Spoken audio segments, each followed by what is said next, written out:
Antes de mais nada, parabéns, inclusive, por estar aí avançando tão bem nesse seu sonho barra meta de vida, que é levar a formação em musicoterapia para todo o Brasil. Até como membro da equipe, eu digo que é um trabalho espetacular que a Sensupeg vem fazendo nesse processo de formação. Mas vamos seguir com as apresentações. Agora eu vou pedir para o Renato se apresentar também. Por favor, Renato, conta pra gente quem é você, de onde você vem. Então, bom dia, boa tarde, boa noite, né?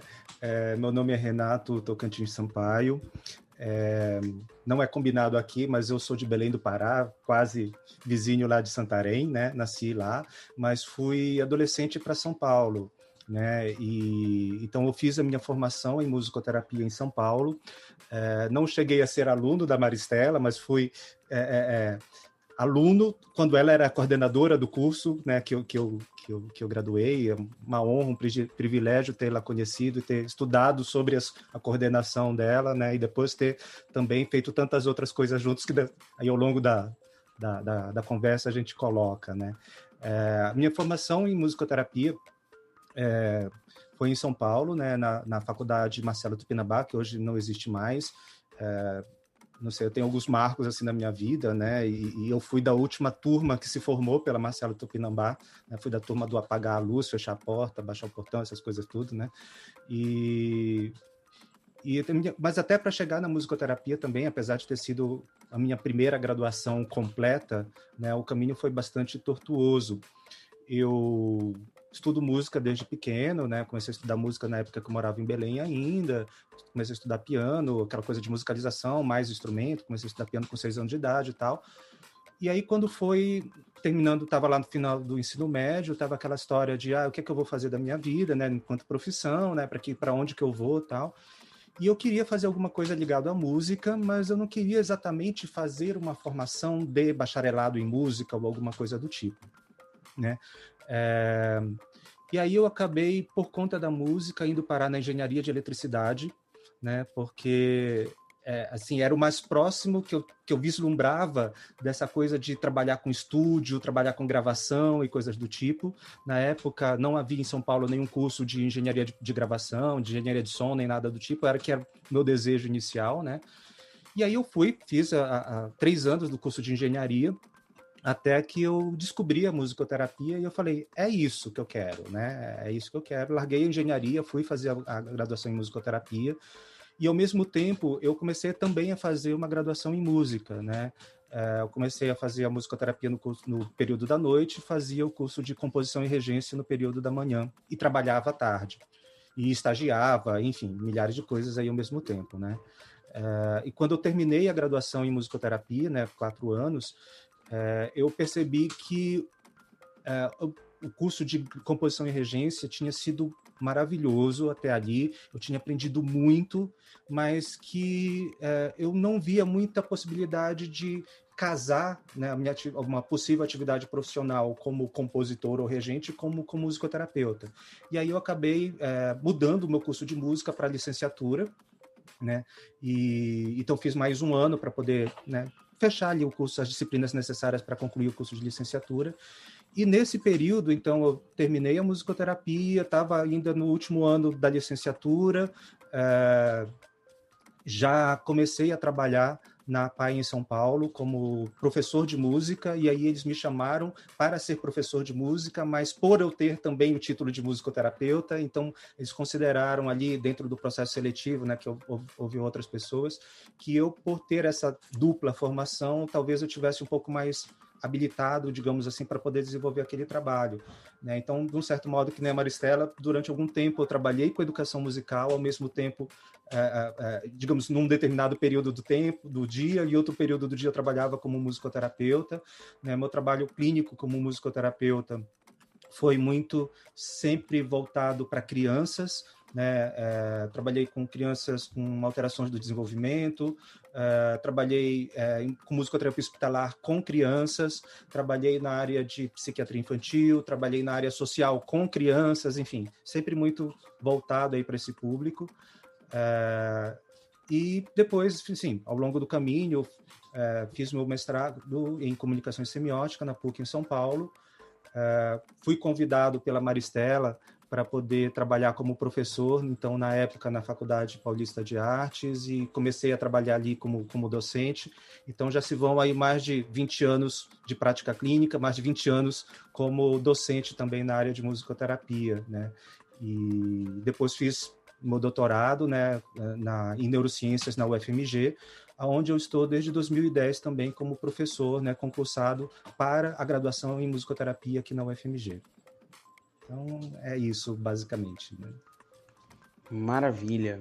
Muito obrigado também, Renato, pelo aceite, por compartilhar aqui também esse histórico, todas as apresentações que vocês fizeram, né? Muito obrigado a todos que aceitaram estar aqui conosco hoje, inclusive. A gente vai conhecer um pouco melhor as histórias de vocês ao longo do programa, mas até para entender um pouco do porquê a gente convidou todas essas pessoas, qual o tema que a gente vai falar, vou até passar a bola para o Gil para apresentar esse tema para a gente. Fala aí, Gil. Bora lá, então. Inspirados, então, em Evan Hood, né? Aquele livro do Evan Hood, Caminhos da Musicoterapia, né? Então, este é o tema do nosso podcast de hoje. Eu vou fazer uma breve introdução aqui, daqui a pouco farei as perguntas para os nossos convidados. A musicoterapia no Brasil e no mundo, como campo de conhecimento, desde seu início avançou por muitos caminhos, como saúde, educação social e comunitária, organizacional, entre outros.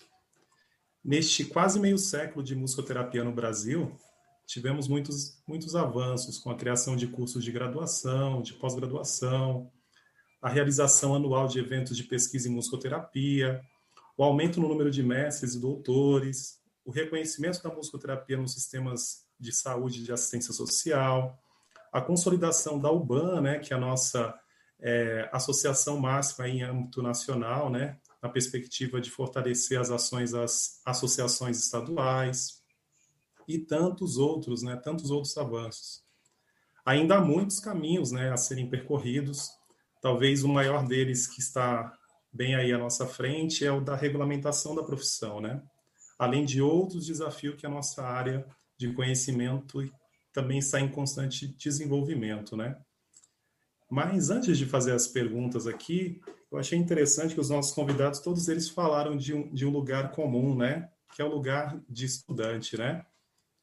Muitos mestres, doutores, mas um dia estudantes. Então, a Cris aqui conosco também estudantes. Então, a gente fez questão de trazer, né? Desde estudantes até aqueles que são, como disse a própria Maristela, jurássicos, né, Maristela? Porque isso é importante, né? Estava aqui falando dos avanços da musicoterapia nesse quase meio século e a Maristela já fez aí uma pequena introdução, o Renato, Natália também, né? Então, lá vai a minha primeira pergunta para vocês, né? Do ponto de vista de vocês, quais os principais avanços da musicoterapia no Brasil desde o início, assim? O que vocês, a partir do olhar de vocês, o que vocês enxergam como os principais avanços da musicoterapia no Brasil? Fique à vontade. Quem quiser começar falando, não tem uma ordem. Vamos lá, Renato. Eu pedi a palavra aqui porque eu só queria falar uma coisinha em relação a isso que você... fazer um comentário em relação a isso que você falou agora, né? Mestres e doutores que já foram estudantes. Não, a gente vai ser eternamente estudante, porque no campo da musicoterapia não tem como parar de estudar. A gente está em constante desenvolvimento, a gente está em constante crescimento. São tantas e tantas coisas que não tem como a gente parar de estudar. Na verdade, não tem profissão nenhuma, né? A gente nunca para de estudar, nunca fala, sei tudo sobre. Impossível. Mas na musicoterapia... assim, muitas vidas para conseguir dar conta de tudo o que a gente precisaria, né, conhecer e estudar e tudo que já existe e tudo que ainda vai ser criado aí em relação a isso. Então, de um certo modo, eu acho que um dos principais avanços que eu vejo, por exemplo, desde que eu comecei a minha graduação, né, eu fiz a minha graduação entre 93 e 96, então, assim, quando eu comecei, por exemplo, a fazer minha graduação, a gente tinha poucas opções de materiais bibliográficos em língua portuguesa, a gente tinha pouco contato com o que havia fora do Brasil em termos de musicoterapia, né? Os professores, logicamente, sempre traziam, sempre falavam sobre o que era feito fora do Brasil, né? Que eles tinham viajado, por exemplo, para um congresso e tinham informação de lá e traziam para a gente, assim, sempre muito solícitos, né? Muito colaboradores, assim, muito generosos, né? De trazer essas informações, mas a gente, de um modo geral, tinha pouco acesso a essas coisas, né? Às vezes por causa da língua, por causa da dificuldade realmente de você ir para um outro lugar, de você conseguir comprar um livro fora do Brasil, estrangeiro, etc. e tal. E nesse tempo, assim, logo que eu formei, né, e de um certo modo, assim, a gente pode até imaginar que eu também sou meio jurássico nessa história, né? Eu sou da época, por exemplo, que não tinha ainda internet, né? Estava começando esse processo de internet. Então, a gente não tinha essa facilidade de acesso que a gente tem hoje, né? Foi publicado um artigo lá na Dinamarca, se você souber, em minutos você já tem acesso a ele aqui no Brasil, né? Ou o que a gente está fazendo agora, né? Conversando ao vivo, né? De modo não presencial, cada um em um lugar aí do Brasil, né? Mas tendo essas oportunidades, coisas que naquela época a gente não tinha. Então, a tecnologia, principalmente a tecnologia de informação, né?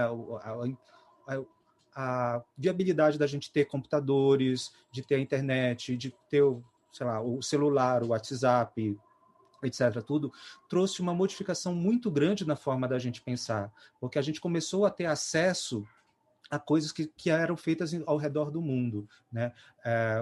Uma coisa importante, que só para dar um exemplo assim disso, quando a gente teve a Federação Mundial criando a primeira definição mundial de musicoterapia, né, foi um processo que durou 3 anos, de 93 a 96, e eu tenho isso na cabeça porque era o período que eu estava na faculdade assim também, né, então bate muito ali o período.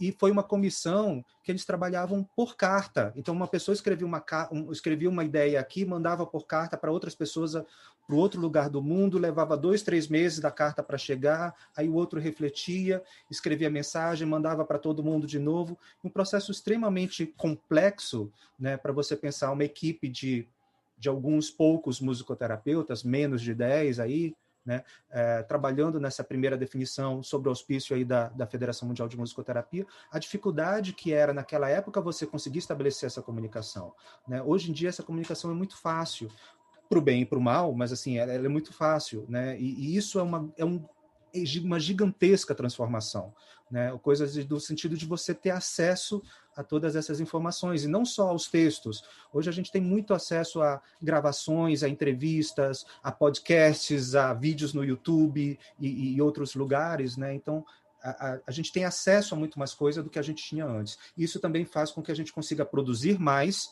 né? Estimule mais a troca, estimule mais o trabalho colaborativo também entre os musicoterapeutas, tanto entre os musicoterapeutas brasileiros, quanto entre os musicoterapeutas brasileiros e os estrangeiros também. Então... aproveitando esse gancho do Renato, que ele falou de 96, era algo que eu ia trazer, né? Para, assim, da diferença, que ele pode falar da diferença de quando começou para agora, né? Então, eu já comecei na fase da transformação dessa parte, principalmente no que tange a consolidação, de fato, da UBAN. E esse é muito interessante essa informação, e eu costumo sempre comparar, né, do que a tecnologia pode hoje trazer de benefício para a gente. Para fazer uma definição de 2 parágrafos, levou 3 anos, né? E dentro de 3 anos, nós fizemos a definição brasileira, nós fizemos o estatuto, nós fizemos o regimento interno, nós fizemos o código de ética do musicoterapeuta, nós consolidamos a UBAN, nós registramos em cartório, ela tem CNPJ, é jurídico, foi para banco. Então, dentro de 3 anos, olha o tanto de coisa que nós fizemos. Tudo isso porque hoje monta-se uma comissão, cria-se um grupo de WhatsApp, tudo é muito mais fácil de se resolver, né? E trazendo assim para essa questão da UBAN, por hoje ter uma diretoria, né, está consolidada de fato, tudo começou em 95, se eu não estou enganada, na casa da Maristela, né? Então, numa reunião na casa da Maristela e de uma reunião que se levou aí